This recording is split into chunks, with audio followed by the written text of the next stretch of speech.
Hi, hello, assalamu alaikum, welcome to Rjcornor. நம்ம இன்னைக்கு இந்த வீடியோல பார்க்க போறது வந்துட்டு எக் பரோட்டா.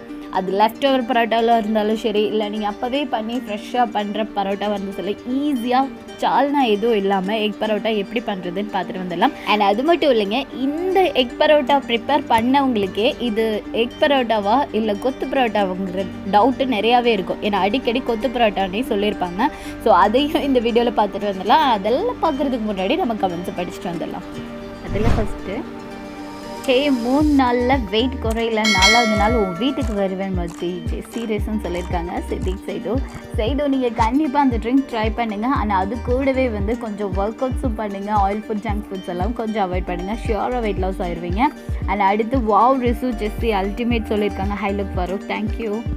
ஹாய் ஃப்ரெண்ட்ஸ், இன்றைக்கி நம்ம என்ன பண்ண போகிறோம்னா கொத்து பரோட்டா பண்ண போகிறோம். பரோட்டாவில் நிறைய வெரைட்டிஸ் பார்த்துருப்பீங்க. லாஸ்ட்டாக கூட காயின் பரோட்டா பண்ணி பார்த்துருப்பீங்க. இன்றைக்கி வந்து நம்ம வந்து கொத்து பரோட்டா பண்ண போகிறோம். அது எப்படி பண்ணுறதுன்னு நம்ம பார்க்கலாம். சட்டுன்னு போய் பட்டுன்னு பண்ணிடலாம். ஓகே, வாங்க கிச்சனுக்குள்ளே போகலாம். ஓகே, வானவில்ல வச்சாச்சு. அடுத்து நம்ம என்ன பண்ணுறோன்னா ஆயில் ஊற்றுறோம்.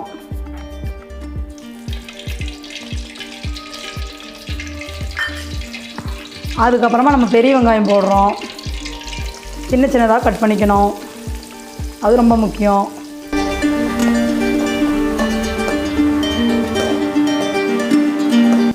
இது வந்து நம்ம வீட்டில் வந்து பரோட்டா பண்ணுறோம், அது பேலன்ஸ் இருந்தாலே இந்த மாதிரி பண்ணிக்கலாம். கண்டிப்பாக நீரிச்சு நம்ம என்ன பண்ண போகிறோம்னா நெக்ஸ்ட்டு வந்து தக்காளி போட போகிறோம்.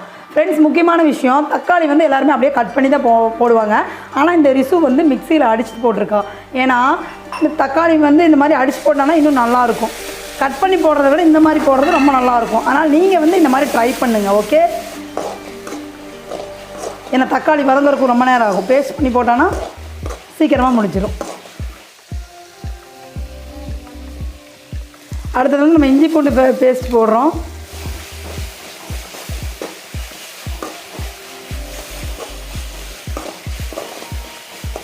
நெக்ஸ்ட்டு வந்து நம்ம பிரியாணி மசால் தூள் வந்து போடுறோம் இதில்.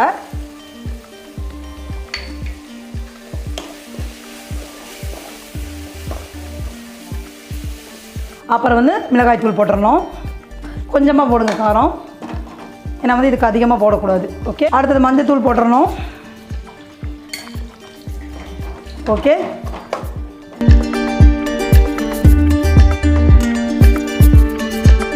தூளும் போட்டுட்டோமா. நெக்ஸ்ட் வந்து நம்ம முட்டையை போட்டுடலாம் இதில். அதாவது நாங்கள் வந்து 3 பரோட்டா எடுத்திருக்கோம். 3 பரோட்டாவுக்கு வந்து 2 முட்டை தேவைப்படுது. ஓகேவா, முட்டையை ஊற்றிடலாம்.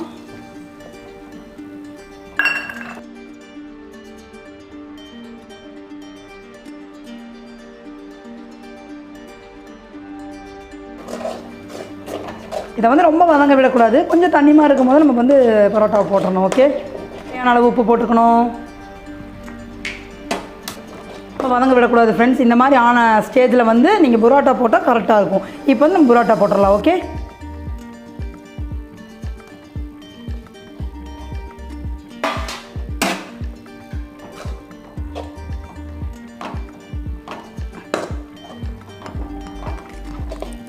நம்ம பரோட்டா சால்னா இருந்தால் பரோட்டா சால்னா ஊற்றிக்கலாம். ஆனால் இந்த ரிசு வந்து இன்றைக்கி பரோட்டா சால்னா ஊற்றாமல் பண்ணுறோம்.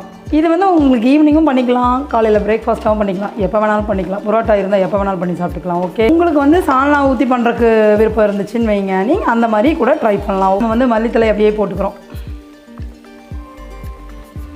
அப்புறம் புதினாவும்.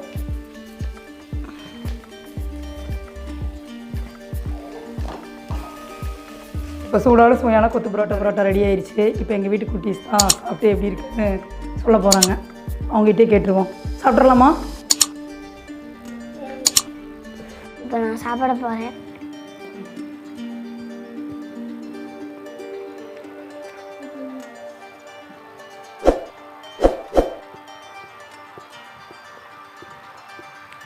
ரியலாகவே வேறு லெவலில் இருக்குது.